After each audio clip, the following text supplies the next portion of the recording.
மத்தேயு சுவிசேஷம் 10வது அதிகாரம் 42வது வசனம். மத்தேயு சுவிசேஷம் 10வது அதிகாரம் 42வது வசனம் வாசிக்க கேட்போம். சீசன் எனும் நாமத்து நிமித்தம் இந்த சிறியரில் ஒருவனுக்கு ஒரு கலசம் தண்ணீர் மாத்திரம் குடிக்க கொடுக்கிறவனும் தன் பலனை அடையாமற் போகான் என்று மெய்யாகவே உங்களுக்கு சொல்லுகிறேன் என்றார். ஒரு கலசம் தண்ணீர் மாத்திரம் குடிக்க கொடுக்கிறவனும் தன் பலனை அடையாமல் போகான் என்று மெய்யாகவே உங்களுக்கு சொல்லுகிறேன். இன்றைய செய்தியின் தலைப்பு, கர்த்தருக்காக செய்ததன் பலனை அடைவீர்கள். அதாவது கடந்த வருடம் கர்த்தருக்காக நீங்கள் செய்த உதவிகளை அறிந்து அதற்கேற்ற பலனை இந்த வருஷம் தரப்போறார். இங்கே ஆண்டவர் சொல்றாரு, ஒரு மனிதனுக்கு அல்லது ஒரு மனுஷிக்கு சீசனுக்கு நாமத்திற்காக ஒரு கப்பு தண்ணி கொடுத்தாலும் அதுக்கேற்ற பலனை அடையாமல் போக மாட்டாங்க, பலன் அடைவார்கள் என்று தெளிவாய் ஆண்டவர் சொல்லியிருக்கிறார். அதை எபிரேயருக்கு பவுல் எழுதும் பொழுது அதை வலியுறுத்தி ஒரு இடத்துல சொல்லுகிறார். எபிரேயர் நிருபம் 6வது அதிகாரத்தில் 10வது வசனத்தை வாசிக்கும் போது 10வது வசனத்தில், ஏனென்றால் உங்கள் கிரியையும் நீங்கள் பரிசுத்தவான்களுக்கு ஊழியம் செய்ததினாலும் செய்து வருகிறதுனாலும் தமது நாமத்திற்காக, பாருங்க, தமது, அதாவது ஆண்டவருடைய இயேசப்பாவுடைய நாமத்திற்காக அவருக்காக காண்பித்த அன்புள்ள பிரயாசத்தையும் மறந்து விடுகிறதுக்கு தேவன் அநீதி உள்ளவர் அல்லவே. அப்படின்னா அவருடைய நாமத்திற்காக நாம் காண்பிக்கிற அன்பான பிரயாசம், அந்த உழைப்பு, அந்த சிநேகம், அந்த உதவியை தேவன் மறக்கவே மாட்டார். கடந்த வருடம் திருச்சபையோடு நீங்கள் இணைந்து நிறைய பிரயாசங்களை ஆண்டவருக்காக நீங்கள் பட்டிருக்கலாம். முதலாவது உங்கள் ஜெபம். நீங்கள் ஜெபிக்கிறதை மற்றவர்கள் அநேகர் பார்க்க முடியாது. ஜெபம் என்றாலே தேவனோடு தனித்திருந்து பேசுவது. அதை சில வேளையிலே உங்கள் திருச்சபையின் போதகர் பார்க்க முடியாது. உங்கள் அண்ணன் தம்பி அக்கா தங்கச்சி உடன்பிறப்புகள் கூட சில வேளையிலே ஒரு குடும்பத்தில் ஒரு கணவன் ஜெபிக்கிறதை மனைவி கூட சரியாக அறிய முடியாது. ஒரு மனைவி அந்தரங்கமாய் மறைந்திருந்து தேவ சமூகத்தில் மன்றாடுவது புருஷனுக்கும் தெரியாது. ஆனால் தேவன் அதை பார்ப்பார். நீங்கள் சபைக்காக ஜெபித்தது, ஊழியங்களுக்காக ஜெபித்தது, இடத்துக்காக ஜெபித்தது, அந்த உதவியை கர்த்தர் பார்ப்பார். அதன் பலன் இந்த வருஷம் வரும். அநேகர் உழைப்பதற்கு கர்த்தர் வைத்தார். எல்லாருக்கும் உழைக்க முடியாது, எல்லாருக்கும் எல்லா வேலையும் செய்துவிட முடியாது. இப்போ நான் இருக்கிறேன்னா என்னால் இனி ஒரு மண்ணொட்டி வச்சு வெட்ட முடியாது. பிரசங்கிப்பேன், வேர்க்க வேர்க்க பிரசங்கிப்பேன். அந்த வேலையை நான் செய்து விட முடியாது. சிலரை ஆண்டவர் உழைப்பதற்கென்றே நியமித்து அவங்கள் அர்ப்பணித்து உழைக்கிறாங்க. இந்த ஊழியண்டைக்கு சிறப்பாக இருப்பதற்கு அது ஒரு முக்கியமான காரணம்.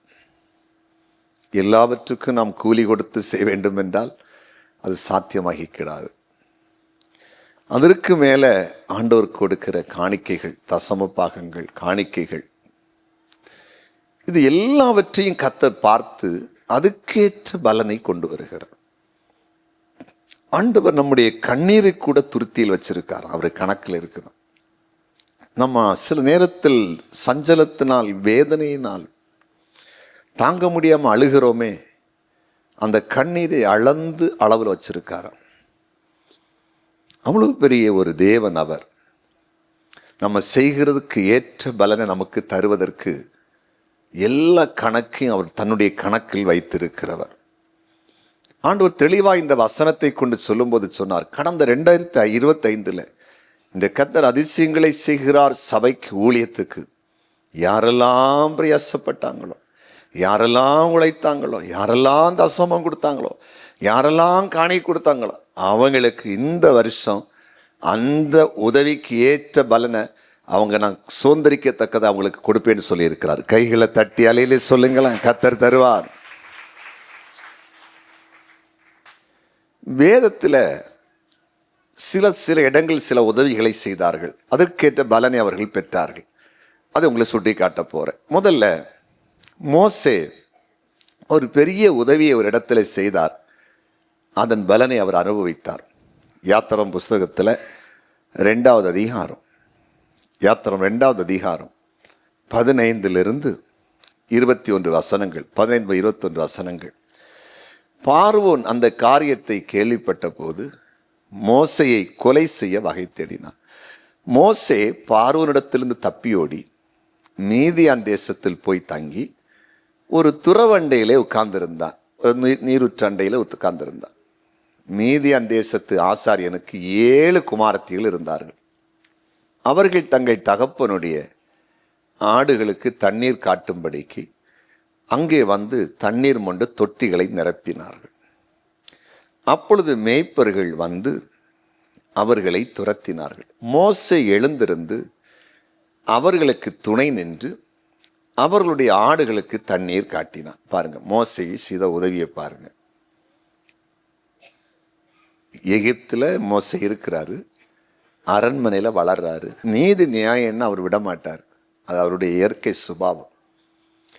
அங்கே நடந்த ஒரு பிரச்சனைக்கு எதிர்த்து பேச போகும்போது அவர் ஏற்கனவே ஒரு இடத்துல நியாயம் செய்து அங்கே ஒரு காரியத்தை செய்தது அவங்க கண்டுபிடிச்சு பேசுறதை கண்டு பயந்து அது ராஜாவுடைய காதுக்கு போய் அவர் இவரை கொலை செய்ய நின்ன உடனே தப்பி ஓடி என்ன செய்வதுன்னு தெரியாம ஒரு ஊற்றண்டையில் மறைஞ்சு போய் உட்கார்ந்துருக்கார். அந்த இடம் எப்படிப்பட்ட இடம்னா, பக்கத்தில் தண்ணி தொட்டி நிறைய இருக்கும். அந்த ஊட்டிலேருந்து தண்ணியை எடுத்து தொட்டியில் ஊற்றி ஆடுகளுக்கு தண்ணி கொடுப்பாங்க. சுற்று வட்டாரத்தில் ஆடுகளை மேய்க்கிறவங்க எல்லாம் அங்கே வருவாங்க. ஆடுன்னா 1-2 ஆடுல மந்தையாக வரும், நிறைய மேய்ப்பர்கள் வருவாங்க. இப்படி இதை பார்த்துக்கிட்டே மோசே ரசிச்சுட்டு இருந்திருப்பார். அந்த கஷ்டம் அங்கேருந்து ஓடி வந்த கஷ்டம் மறைஞ்சிருக்குன்னு நினைக்கேன். அப்படியே பார்த்துட்டு இருக்கும்போது அங்கே ஒரு சம்பவம் நடக்குது. 7 பெம்பளை பிள்ளைங்க சேர்ந்து அப்பாவுடைய ஆடை கொண்டு வருது தண்ணி கொடுக்கறதுக்கு. அந்த வீட்டிலேருந்து தண்ணி எடுத்து அங்கே இந்த தொட்டியை நிரப்பி தண்ணி கொடுக்க போனால் மற்ற பலனுள்ள ஆசாரியர்கள் ஆண்கள் இந்த பிள்ளைகளை நெருக்கி, ஏமா ஒதுங்கி நில்லுங்க, எங்கள் ஆடு தண்ணி குடிக்கட்டும், அப்புறம் பார்த்துக்கலாம் அப்படின்னு விரட்டுறாங்க. மோசே அங்கே நின்று அந்த மேய்ப்பர்களெல்லாம் துரத்தி விட்டுட்டு ஆடுகளுக்கு தண்ணி காட்ட உதவி செய்கிறார். சில உதவியை பாருங்க. இப்போ அடுத்த வசனத்தில் வாசிக்கும் போது அவர்கள் தங்கள் தகப்பனாகிய ரகுவேலிடத்தில் வந்தபோது அவன், நீங்கள் இன்று இத்தனை சீக்கிரமாய் வந்தது என்ன என்று கேட்டான். நல்லா புரியுதா? அப்படின்னா என்னங்க லேட்டாக தான் வருவாங்க, காரணம் பிரச்சனை. அங்கே விலை இருக்கவன் சீக்கிரம் தண்ணியை கொடுப்பான். இந்த பிள்ளைகளை தண்ணி காட்ட விட மாட்டாங்க, ஆட்டுக்கு தண்ணி கொடுக்க விட மாட்டாங்க. இது ஓரமாக போய் நின்றுட்டு எல்லாரும் ஆட்டுக்கு தண்ணி கொடுத்த பிறகு இந்த பிள்ளைங்க தண்ணி எடுத்து விட்டு தண்ணி கொடுப்பாங்க. அதனால் வீட்டுக்கு டெய்லி லேட்டாக வருவாங்க. இன்னைக்கு சீக்கிரம் வந்துட்டாங்க. அப்பா கேட்குறாரு, என்னம்மா இன்னைக்கு சீக்கிரம் வந்திருக்கீங்க, என்ன பிரச்சனை, என்ன காரணம்? ஒரு நாள் இவ்வளோ சீக்கிரமாக ஆஃபீஸ்ன்னு வர மாட்டீங்க, வேலை முடிஞ்சு வர மாட்டீங்க, இன்னைக்கு இவ்வளோ வேகமாக வந்திருக்கீங்க, என்ன காரணம்? அடுத்த வசனத்தில் அவங்க சொல்கிறாங்க, அதற்கு அவர்கள், எகிப்தியன் ஒருவன், அதான் மோசே, மேய்ப்பரின் கைகளுக்கு எங்களை தப்புவித்து எங்களுக்கு தண்ணீர் மொண்டு கொடுத்து, பாருங்க வெறும் தப்பு வச்சதில்லை, தண்ணி எடுத்து கொடுத்துருக்கான். பாருங்க, அவன் யார், சொந்தக்காரனா? ஒன்றும் கிடையாது. தண்ணி எடுத்து கொடுத்து ஆடுகளுக்கும் தண்ணீர் காட்டினான் என்றார்கள். அப்பாட்ட ஓரமாக சொல்கிறாங்க, அப்பா எங்களுக்கு விரோதமாக அங்கே நின்ன மேய்ப்பர்களை விரட்டிட்டு ஒரு ஆள், அந்த எகிப்தியன் ஒருத்தன், அவனே ஊத்துல அந்த தண்ணி கடத்தில் இறங்கி தண்ணியை எடுத்துட்டு வந்து தொட்டியில் ஊற்றி ஊற்றி கொடுத்தான்ப்பா, ஆட்டுக்கு தண்ணி கொடுக்கறது. ஓகே, அதான் நாங்கள் சீக்கிரம் வந்தோம். நாங்கள் சீக்கிரம் வந்த காரணமே அதுதான், இல்லைன்னா எவ்வளோ சீக்கிரம் வந்திருக்க முடியாது. அப்படி ஒருத்தன் உதவி செய்தான்ப்பா. ஓகே, அடுத்த வசனத்தில், அப்பொழுது அவன் தன் குமாரத்திகளை பார்த்து, அந்த 7 குமாரத்திலும் பார்த்து, அவன் எங்கே? அந்த மனிதனை நீங்கள் விட்டு வந்தது என்ன? போஜனம் பண்ணும்படிக்கு அவனை அழைத்து கொண்டு வாருங்கள் என்றான். இப்படிப்பட்ட ஒரு நல்ல மனுஷனை ஏமா விட்டுட்டு வந்து கூட்டி வந்திருக்கலாம். நல்லா கிழங்கு அவன் எதிர்பார்க்கல, எதிர்பார்த்தான் பின்னாலே வந்திருப்பான். உங்கள் அப்பாட்ட போய் சொல்லுங்கன்னு சொல்லியிருப்பான், உங்கள் வீட்டில் சாப்பாடு இருக்கான்னு கேட்டிருப்பான். ஒன்றுமே இல்லை. எதையும் எதிர்பார்க்காம செய்கிறான் பாருங்களேன். எதையும் எதிர்பார்க்கல. அடுத்த வசனத்தில் மோசே அந்த மனிதனிடத்தில் தங்கியிருக்க சம்மதித்தான். அழைச்சிட்டு வந்துட்டாங்க. அவன் சிப்ரோல் என்னும் தன் குமாரத்தியை மோசை கொடுத்தான். பார்த்தீங்களா, இப்போ வந்து விசாரிச்சிருப்பார், உன் சூழ்நிலை என்ன, எந்த ஊருக்காரன், என்ன பிரச்சனை, எல்லாத்தையும் எக்ஸ்பிளைன் பண்ணியிருப்பார் மோசை.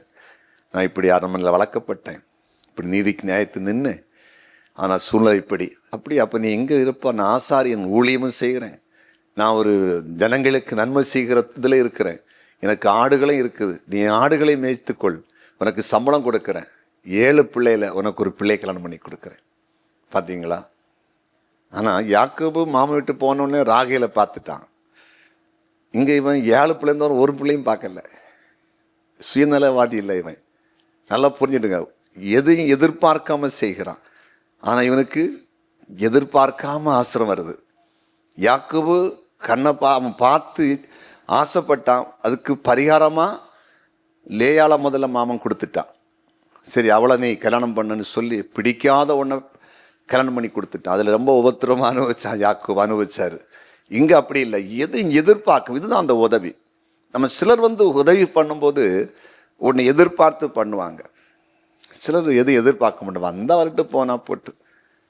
எனக்கு ஆண்டவர் ஊழியத்தில் கற்றுக் கொடுத்த ஒரு காரியம் அதுதான். சிலருக்கு உதவி செய்யும்போது நீ அவங்கள்ட்ட திருப்பி ஒன்று எதிர்பார்க்கவே கூடாது. அது வராது. மேக்சிமம் 90% நீ யாரு ஹெல்ப் பண்ணாலும் சரி, ஒரு வீடு கட்டவாக இருக்கலாம், படிக்க வைக்கவா இருக்கலாம், ஹாஸ்பிட்டல் செலவாக இருக்கலாம், அவங்கள்ட்ட வராது. அது உன் மன உளைச்சலை உண்டாக்கும். நீ அது அனுபவம் உனக்கு நான் காட்டியிருக்கிறேன். எதிர்பார்க்காம நீ எங்கேயோ போடு, ஏற்ற காலம் எங்கேயோ அது விளையும். அதை நான் சமீப காலங்களில் அதை படித்து கொண்டேன். நம்ம செய்ய வேண்டியதை செய்யணும். கர்த்தர் ஏற்ற நேரங்களில் அதுக்கு பலன் அவர் கொடுப்பார், எந்த வழியிலையாவது கொடுப்பார் என்பதை நான் கண்டுபிடித்தேன். இதுதான் மோசே இங்கே செய்கிறார். அதன் விளைவு நல்ல ஒரு குடும்பத்திலிருந்து ஒரு ஆசாரியன் குடும்பத்தில் அவனுக்கு ஒரு ஐக்கியமோ, அங்கிருந்து ஒரு பிள்ளையும் கொடுத்து திருமண வாழ்க்கையும் கொடுத்து, அங்கே ஆடு மேய்ச்சிட்டு இருக்கும்போது தான் தேவ பர்வதத்துக்கு பக்கத்தில் நிற்கும்போது கர்த்தர் அங்கே முச்சடியில் தரிசனமாகிறார். அவன் லைஃப் அடுத்தது மாறுது. ஒரு சாராயம் விற்கிற குடும்பத்திலேயோ, ஒரு அடிதடி ஆன குடும்பத்திலேயோ, சமுதாயத்தில் சீர்கேடு செய்கிற குடும்பத்தில் கொண்டு அவனை சேர்க்கல ஆண்டவர். நல்லா புரிஞ்சுக்கிடுங்க. ஒரு உதவி செய்கிற குணம், மற்றவங்களுக்கு ஹெல்ப் பண்ணுற குணம், நீதிக்காக நிற்கிற குணம், ஒடுக்கிற மக்களை தூக்கி விடுக்கிற குணம் உள்ளவங்களை எங்கே கொண்டு போகிறார் அப்படின்னா ஆண்டவருக்காக செய்த மறப்பாரா? ஒரு மோசே உலக பிரகாரமாக தண்ணி ஆட்டுக்கு காட்ட விடாமல் நெருக்கினவங்களை விலைக்கு தண்ணி காட்ட உதவி செய்ததுக்கு இவ்வளவு ஆசீர்வாதம்னா, நீங்கள் 2025 ஆண்டவருக்காக எவ்வளவு செய்திருக்கீங்க? தேவன் அதை பார்க்காம இருக்கிறாரா? பார்க்காம இருப்பாரா? யோசித்து பாருங்க. அதை பார்க்கிறார். அவர் பார்க்கிறார். அந்த பலனை அவர் கண்டிப்பா தருவார். என் நாமத்திற்காக ஒரு கலசம் தண்ணீர் கொடுத்தாலும், ஒரு கப் தண்ணி குடிக்க கொடுக்கிறவர்கள் அந்த ஆசீர்வாதத்தை அடையாமல் அவர்கள் போவதே இல்லை, போவதே இல்லை. தேவன் எவ்வளவு பெரிய நல்லவர். யோசித்து பாருங்க. பாருங்க, 2வது ஒரு சம்பவத்தை சுட்டி காட்ட போகிறேன். யாத்திரம் புஸ்தகத்தில் 31வது அதிகாரம் 1 முதல் 5 வசனங்கள். யாத்திரம் புஸ்தகத்தில் 31வது அதிகாரம் 1 முதல் 5 வசனங்கள். பின்னும் கர்த்தர் மோசேயை நோக்கி, நான் யூதாவின் கோத்திரத்தில் ஊருடைய மகனான ஊரியின் குமாரன் பெசலேயலை பேர் சொல்லி அழைத்து வினோதமான வேலைகளை அவன் யோசித்து செய்கிறதற்கும், பொன்னிலும் வெள்ளியிலும் வெண்கலத்திலும் வேலை செய்கிறதற்கும், இரத்தினங்களை முத்திரை வெட்டாக வெட்டி பதிக்கிறதுக்கும், மரத்தில் சித்திர வேலைகளை செய்கிறதற்கும் மற்றும் சகலவித வேலைகளையும் யூகித்து அப்படின்னா யோசித்து செய்கிறதுக்கும் வேண்டிய ஞானமும் புத்தியும் அறிவும் அவனுக்கு உண்டாக அவனை தேவ ஆவியினால் நிரப்பினேன். ஏதாவது புரியுதா? ஊரின் மகனாக ஊரியின் மகனான குமாரனாகிய பெசலேயல் ஊர் யாரு? யாத்திரம் 17ல் ஜெபம் பண்ணும்போது கை தளரும் போது மோசேயின் கை தளரும் போது ஆரோனோடு இணைந்து ஒரு கல்லை தூக்கி கொண்டு வந்து மோசையை உட்கார வைத்து கையை தூக்கி பிடித்ததில் ஒருவன் தான் ஊர். ஒரு தேவ ஊழியக்காரன் சோர்ந்து போகும்போது தூக்கி நிறுத்தினவன். அந்த ஊருடைய மகன் ஊரி, அவனுக்கு மகன் பெசலேல். பெசலேலுக்கு இப்போ ஆசரிப்பு கூடாரத்தை நிறுவதற்கான சூப்பர் ஞானத்தை தேவன் வைக்கிறார். கவனமாக கேளுங்க. ஞானமும் புத்தியும் அறிவும் வினோதமான வேலைகளை செய்வதற்கு, யூகித்து செய்வதற்கு, சிந்தித்து செய்வதற்கான ஞானத்தை கொடுக்கிறார். ஆசரிப்பு கூடாரத்தின் சீப் இன்ஜினியர் பெசலேல். நல்லா புரிஞ்சுக்கிடுங்க. நீங்க துபாய் போனீங்கன்னா தெரியும், துபாயில் ஒரு டவர் இருக்கு. அது உலகத்திலே உயரமான டவர். பெரிய இதாக இருக்குது. அதில் நிறைய அதுக்குள்ள மால் இருக்குது, நிறைய கம்பெனி ஆஃபீஸ் இருக்குது. உயரம்னா தலை சுற்றுற மாதிரி இருக்கும். அது உள்ள அப்போவுமே 5000 ரூபா 10,000 ரூபா டிக்கெட் உண்டு. 5-10 6-7 வருஷம் நான் போகும்போது, புரியுதா? அப்படி இருக்கும். அதெல்லாம் அதுக்கு பிளான் போட்டது யார்? துபாய் மாலுன்னு ஒன்று இருக்குது. இந்த பக்கத்தில் போனால் அந்த பக்கம் வெளியே வர இடம் தெரியாது. அப்படி இருக்கும். அங்கே இருக்கிறதெல்லாம் அப்படிப்பட்ட பெரிய பெரிய குவாலிட்டியான பொருட்கள் தான் உள்ளே இருக்கும். கடை இங்கே போயிருக்கலாம் சிலர்லாம் சும்மா போய் பார்த்துட்டு தான் வருவாங்க. ஒன்று வாங்கி சாப்பிட முடியாது. கொஞ்சம் நல்ல பொசிஷன் உள்ளவங்க தான் உள்ளே போயிட்டு வர முடியும், இந்த பொருள் வாங்க முடியும். உள்ளே இருக்கிற ஒரு கேன் பேக்கு 30,000 40,000 50,000 இருக்கும். சின்ன சின்ன பேக் அப்படிப்பட்ட கடையில் வச்சுருப்பாங்க. ஒரு மணி பர்ஸு இந்திய ரூபாய்க்கு 20,000 26,000 30,000 இருக்கும். அப்படிப்பட்ட கடைகளும் உண்டு. பார்த்தவனும் கண்டுபிடிக்க முடியாது. இதப்பெல்லாம் இருக்கும். அது வேற. அப்படிப்பட்ட அதெல்லாம் அது மெயினான அந்த இன்ஜினியர்ஸ் நம்ம இந்தியாவை சார்ந்தவங்க நிறைய இருந்தாங்களாம். அதெல்லாம் டிசைன் பண்ணி அதில் கட்டுமான பணிகள் நடக்கும் போதெல்லாம், கன்ஸ்ட்ரக்ஷனில் அந்த ஒர்க்கில் எல்லாம் அதில் ஏன்னா ஒரு இன்ஜினியர் தான் உள்ள கூட்டு போனார். அவர் சொன்னார், நானும் இந்த கன்ஸ்ட்ரக்ஷன் நடக்கும் இங்கே உள்ளே இருந்தேன். அவர் பெரிய ஒரு கன்ஸ்ட்ரக்ஷன் கம்பெனியில் இருக்கிறார். அவர் கூட நான் போயிருந்தேன். புரியுதா? அப்படி இந்த உலகத்தில் சில நிறைய கருத்தை டிசைன் பண்ணி கட்டுறாங்க, செய்கிறாங்க, சிந்திக்கிறாங்க. இந்த மூளை யாருக்கு பிள்ளைகளுக்கு கொடுத்தாரு? நல்லா கேளுங்க. மோசையுடைய கையை தூக்கி பிடித்த ஒரு ஊழியக்காரன், கீழே விழக்கூட நின்று பிடிச்சவனுக்கு பேர பிள்ளைக்கு அறிவை கொடுத்து இந்த பூமியில தேவனுடைய ராஜ்யத்தை அன்றைக்குள்ள ஒரு ஆலயத்துக்கு மகிமையை போல தேவன் வந்து பேசுகிற ஒரு இடத்த எப்படி எங்கே எது இருக்கணும்னு டிசைன் பண்ண கட்ட அழைச்சார்னா, நீங்களும் நானும் தேவ ஊழியர்களுடைய கரத்தை தூக்கி பிடிக்கும்போது, ஊழியர்கள் நிற்கணும்னு வளர நிற்கும்போது, நமக்கு அல்லது நம்ம பிள்ளைகளுக்கு, நம்ம பேர பிள்ளைகளுக்குள்ள ஞானத்தை வைப்பார். அவங்க தான் கை பொசிஷன்லாம் வருவாங்க. சும்மா ஞானம் வராது. இல்லைன்னா முட்டாள் தான், மூடன் தான். எல்லாம் கெமிஸ்ட்ரி எம்ஏ பிஹெச்டி அதில் எல்லாம் முடித்தவங்க எல்லாம் ப்ரொஃபஸர் ஆகிட்டாங்களா? பிசிக்ஸ் எல்லாம் ப்ரொஃபஸர் ஆயிடுச்சுதா? இங்கிலீஷ் லிட்ரேச்சர் எம்ஏ முடிச்சாச்சு, பிஹெச்டி முடிச்சதெல்லாம் சொல்லிட்டு இங்கிலீஷ் பேச சொல்லி பாருங்க எங்கேயாவது போய் பாடம் எடுக்குது.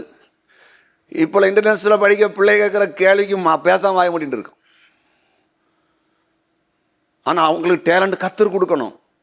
எனக்கு நம்ம சபையில் சில டீச்சர்ஸ் எல்லாம் பார்ப்போம். அவங்க படித்த சப்ஜெக்ட் வேறு, எடுக்கிற சப்ஜெக்ட். இன்டர்நேஷனல் ஸ்கூலில் டீச்சராக இருக்காங்க, படித்த கெமிஸ்ட்ரியாக இருக்குது, மேக்ஸு ஆன்லைனில் கிளாஸ் எடுக்கலாம். 1 ஹவருக்கு 5000 4000 எடுக்கிறாங்க. டைம் அவங்களுக்கு அப்பாயின்மெண்ட் வாங்க முடியலை.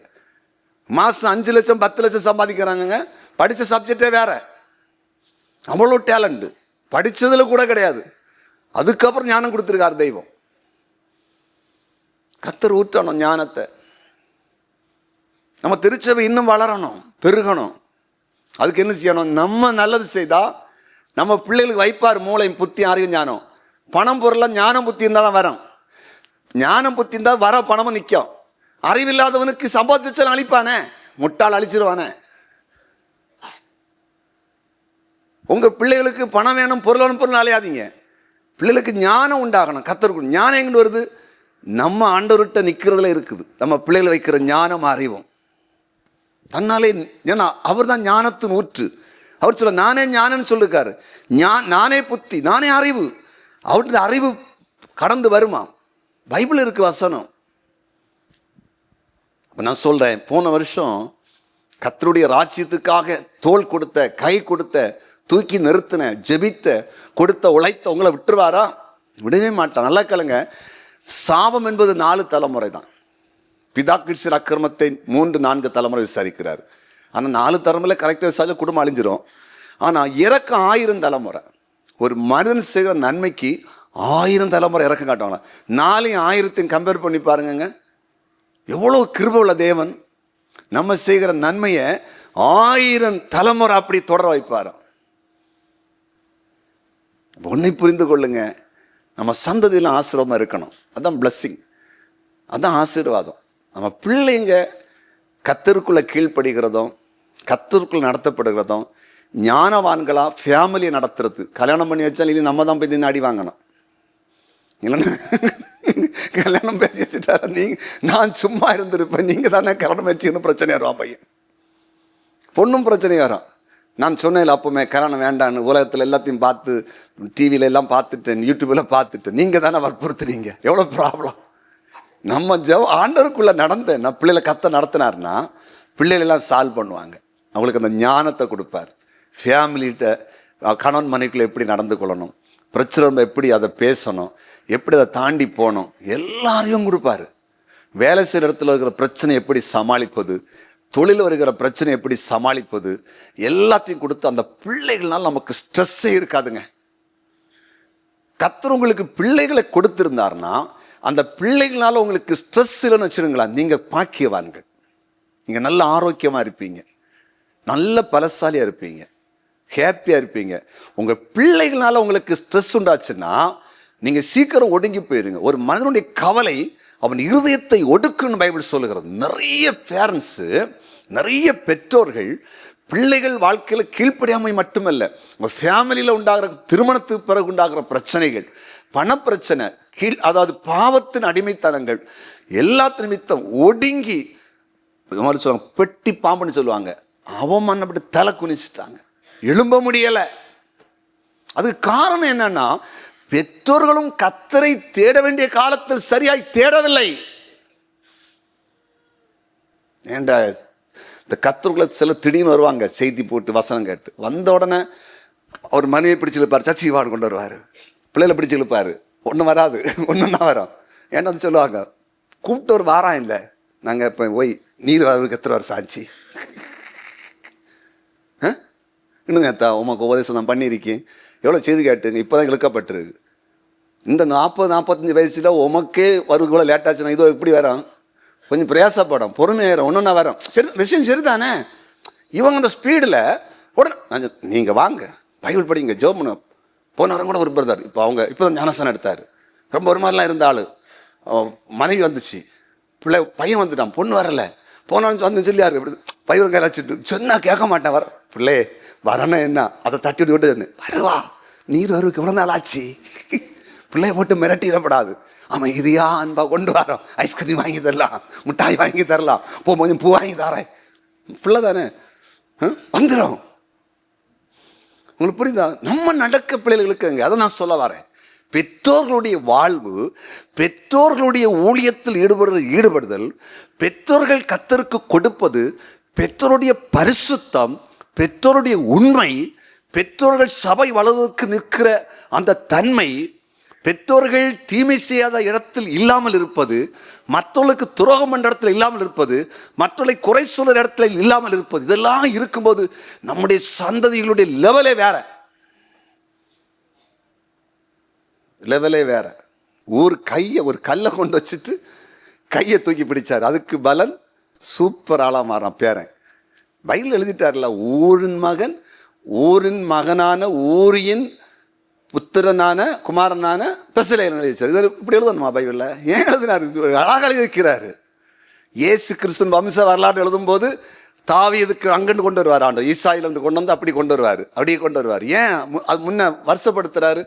அங்கே உள்ள ஒரு வேறு எப்படி இருக்குன்னு பாரு, அதுக்கு தான் அப்படி வேறுபடும். ஏன் நம்ம அப்பா பேர் கேட்காங்க, ஏன் தாத்தா பேர் கேட்காங்க? தாத்தா பேர் தெரியுமா உங்களுக்கு? ஏன்னா அப்பா பேர் தெரியும், தாத்தா பேர் தெரியும். தாத்தாயா அப்பா பேர் எனக்கு தெரியும்.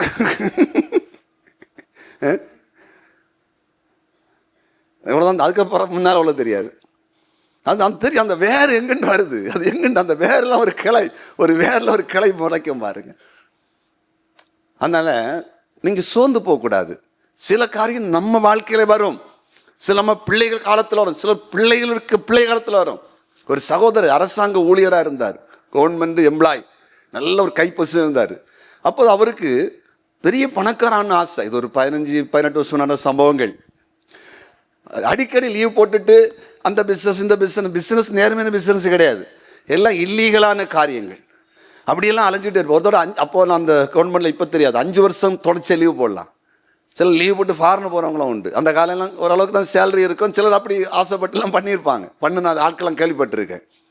இப்போ இவர் போய் கடைசியில எல்லாம் அழிஞ்சுது. இத்தனை சின்ன வயசில் அவங்க அப்பா அம்மாவே டீச்சர். இவருக்கு சின்ன வயசில் ஒரு பெந்தே சபையில் போய் ஞானசானம் எடுத்தவர் பாலி வயசில். ஆனால் அப்புறம் ஒழுங்காக சர்ச்சையெல்லாம் போக மாட்டார். அப்போ ஒரு நாள் நான் அவரை சந்திக்கிறேன். அவர் வீட்டில் எனக்கு சந்திக்க வாய்ப்பு கிடச்சி. நான் ஆண்டவரை பற்றி பேசிகிட்டே இருக்கிறேன். நான் சொல்ல, நீங்கள் ஆண்டவரை தேடுங்க, எல்லாமே நடக்கும் அப்படி சொல்லிட்டு சொன்னேன். நீங்கள் சரி, உங்கள் வாழ்க்கையில் சில நேரத்தில் கொஞ்சம் ஆசீர்வாதம் குறைவாக இருந்தாலும் உங்கள் பிள்ளைங்க 2 ஆம்பளை பிள்ளைங்க, 2 பசங்களும் நல்லா வந்துடுவானோ, நல்லா படித்து மேலே வந்துடுவானோ, கர்த்தர் உயர்த்தார். அவர் சொன்னார், எனக்கு கிடைக்காத ஆசீர்வாதம் பிள்ளைகள் வேண்டான்னார். இந்த மனுஷன் எங்கே திருத்துறது? இன்னைக்கு வரும் அப்படி தான். அந்த ஆளும் ஆசீர்வப்படலை. அது 2 பயலும் ரவுடியாக தான் தெரியானோ, 2 ரவுடி பீஸ் தான். ஏன்னா காரணம் அப்பா ஆண்டவருக்குள்ள இல்லையே. இவரே சொல்ல, எனக்கு இல்லாத அவனுக்கு என்னத்துக்கு?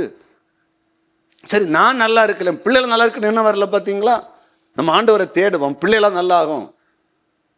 அப்போ நல்லா புரிந்து கொள்ளுங்க, நம்ம செய்தா ஆசீர்வாதம் உண்டு. போன வருஷம் நீங்கள் என்ன செய்தீங்களோ அதுக்கு ஆசீர்வாதம் உண்டு. அப்போ நீங்கள் இந்த வருஷம் எத்தனை மடங்கு உயர போகிறீங்க? கர்த்தர் இருக்குன்னு சொல்லிட்டாரு. நான் உங்கள் மேலே, உங்கள் நடுவில், உங்களுக்கு முன்னால், உங்கள் மூலமாக நான் உயர்ந்திருப்பேன்னு சொல்லிட்டாரு. அவர் மாற மாட்டார். கைகளை தட்டி அலையில சொல்லுங்களேன். அடுத்ததை பாருங்க, 1 ராஜாக்கள் புஸ்தகத்தில் 17ஆவது அதிகாரம் 20, 21, 22 வசனங்கள். 1 ராஜாக்கள் 17, 20, 21, 22. தம்பி வாசி.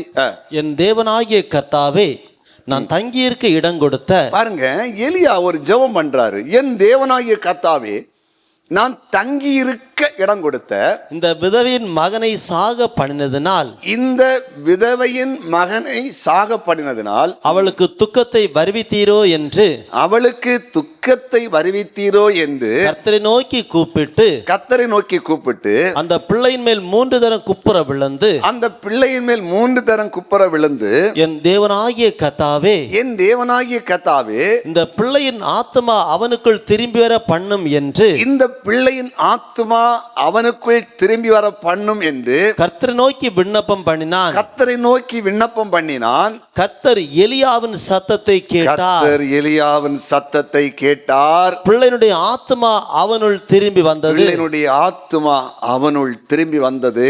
அவன் பிழைத்தான். பாருங்களேன், எப்படி எலியா ஜெபித்தார். எனக்கு தங்குவதற்கு இடம் கொடுத்த இந்த விதவையின் மகனை ஏன் சாக பண்ணினார்? பிழைக்க பண்ணும். எலியாவுக்கு தங்குவதற்கு இடமும் உண்பதற்கு உணவும் சாரிபாத்தி விதவை கொடுத்தாள். ஒரு நாள் அந்த அவள் மகன் வியாதிப்பட்டு மரணப்பிடிக்குள்ளே விழுந்து விட்டார். எலியா ஜெபிக்கும் பொழுது அவன் பிழைத்தான். நல்லா புரியுதா? நாம் ஆண்டவருடைய நாமத்திற்காக தேவ பிள்ளைகளுக்காய் ஊழித்து செய்கிறோம் அல்லவா? இது சில நேரங்கள் எங்கோ நிற்கும் தெரியுமா? ஆபத்தான நேரத்தில் காப்பாற்றும், நெருக்கத்தில் காப்பாற்றும், விபத்தில் காப்பாற்றும். வியாதி, மரண வியாதி வரும், நம்ம பிழைச்சிருவோம், நமக்கு ஒன்றும் இருக்காது, தூக்கிடுவார்.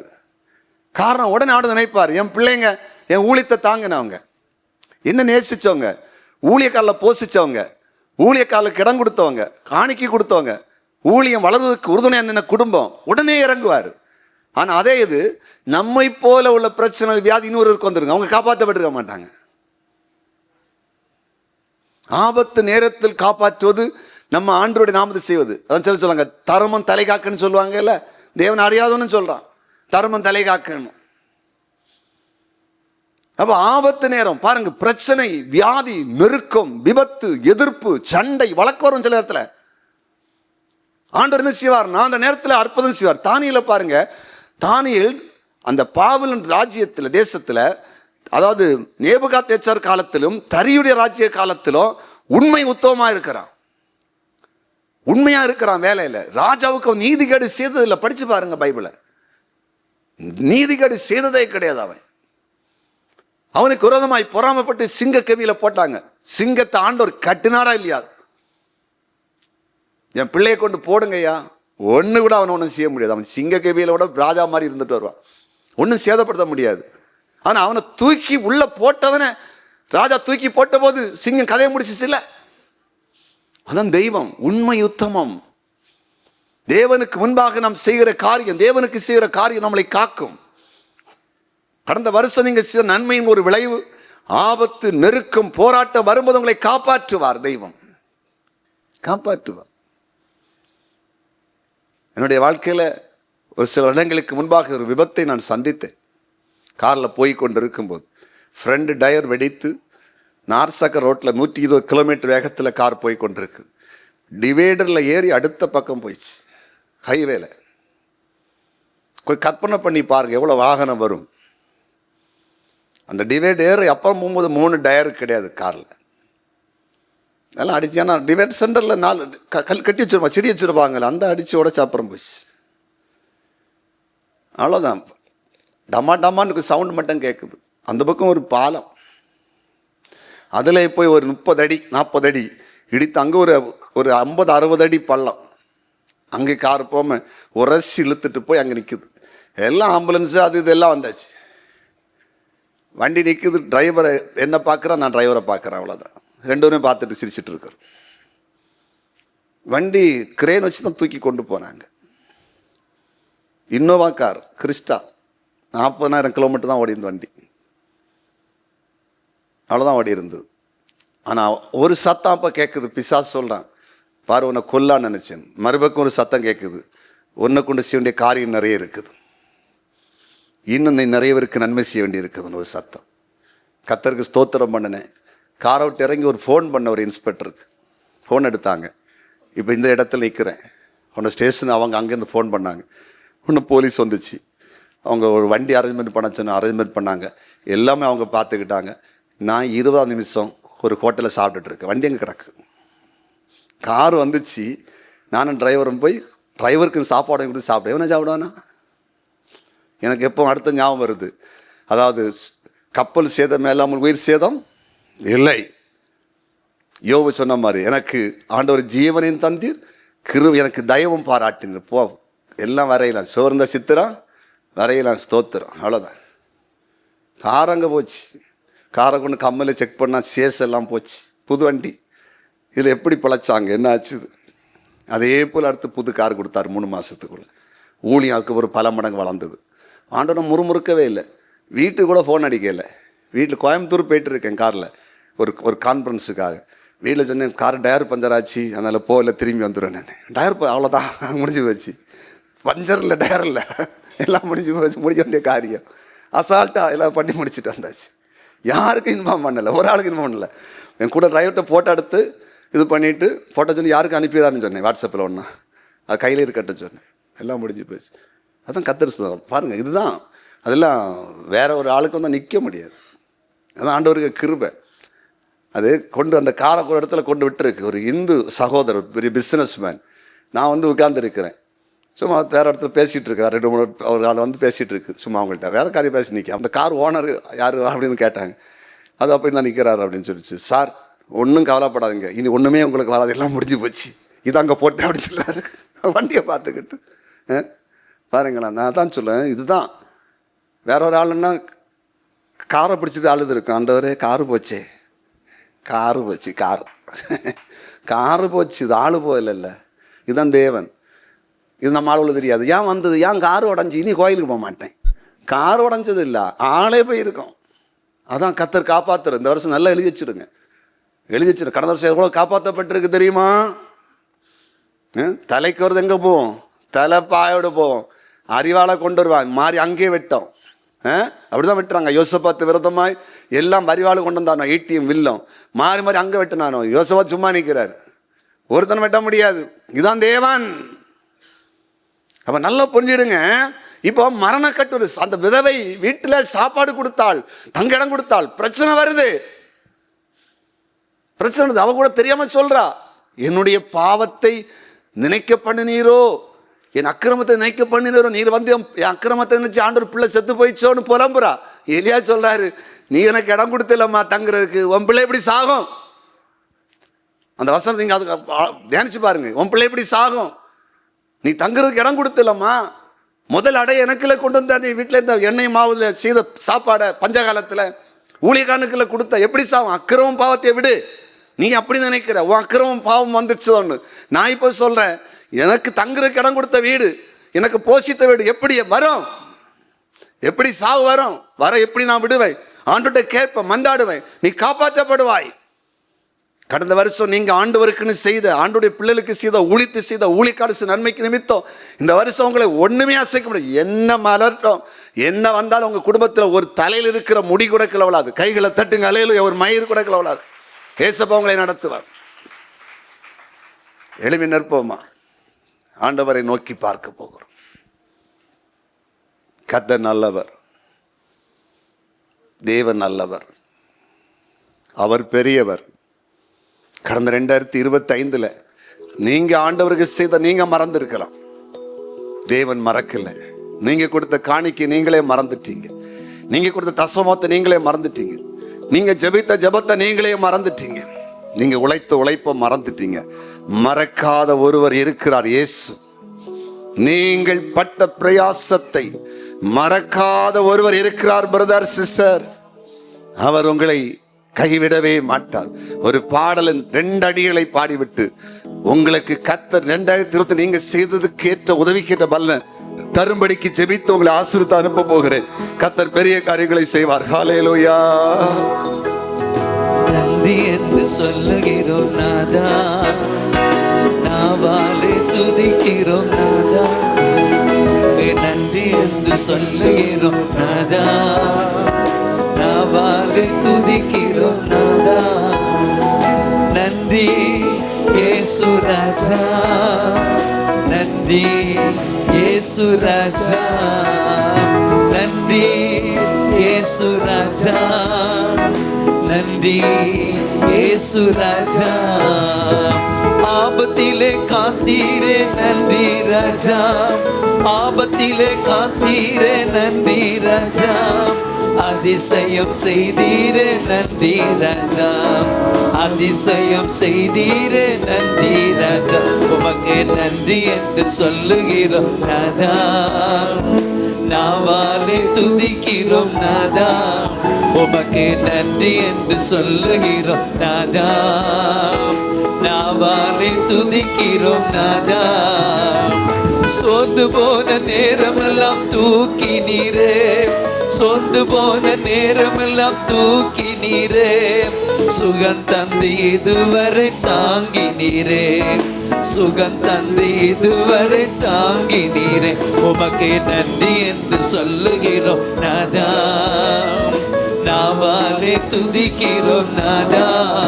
உமக்கு நன்றி என்று சொல்லுகிறோம் நாதா, நாவாலே துதிக்கிறோம் நாதா. உங்க வலது கரத்தை தலைக்கு மேல வைத்துக் கொள்ளுங்க. போன 2025 நீங்க உங்க குடும்பம் கர்த்தருக்கு செய்த, கர்த்தருடைய ராஜ்யத்துக்கு செய்த, சபைக்கு செய்த, ஏழைகளுக்கு செய்த அந்த உதவிக்கேற்ற பலனை கர்த்தர் இந்த வருடம் உங்களுக்கு தரும்படிக்கு நான் ஜெபிக்க போகிறேன். எங்கள் அன்பு ஆண்டவரே, இதோ கைகளை வைத்து ஜெபிக்கிற என் அன்பு சகோதர சகோதரிகளை கண்ணோக்கி பார். கடந்த வருடம் இந்த திருச்சபைக்காக இவர்கள் ஜெபித்த ஜெபம், இவர்கள் கொடுத்த காணிக்கைகள், இவர்களுடைய உழைப்பை நீர் பாரும். பாரும் ஆண்டவரே, பாரும் ஆண்டவரே.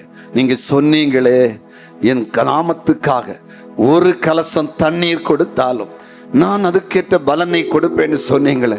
இந்த 2026 போன வருடம் உடைய பிள்ளைகள் செய்த நன்மைக்கு ஏற்ற, உதவிக்கேற்ற பலனை இவர்களுக்கு நீர் கொடுப்பீராக, இவர்களுக்கு கொடுப்பீராக, இவர்கள் குடும்பத்திலே கொடுப்பீராக. இப்போது இருப்பதை பார்க்கிறோம், பல மடங்கு இவர்கள் உயர்த்தப்பட்டு இந்த வருஷம் ஆண்டவருக்கு இன்னும் இவர்கள் சாட்சி எழும்ப நீர் கிருபை செய்யும். அப்படி செய்கிறேன், நன்றி. அப்படி இவர்களை ஆண்டவரே ஆசீர்வதித்து அனுப்ப போகிறேன். அப்பா, கர்த்தர் உன்னை ஆசீர்வதித்து உன்னை காக்க கடவர். கர்த்தர் தம்முடைய முகத்தை உன்மேல் பிரகாசிக்க பண்ணி உன்மேல் கிருபையா இருக்க கடவர். கர்த்தர் தம்முடைய முகத்தை உன்மேல் பிரசன்னமாக்கி உனக்கு சமாதானம் கட்டிட கடவர். போய் வாருங்கள், அப்படியே ஆண்டவர் உங்களை நடத்துவாராக. ஆமென்.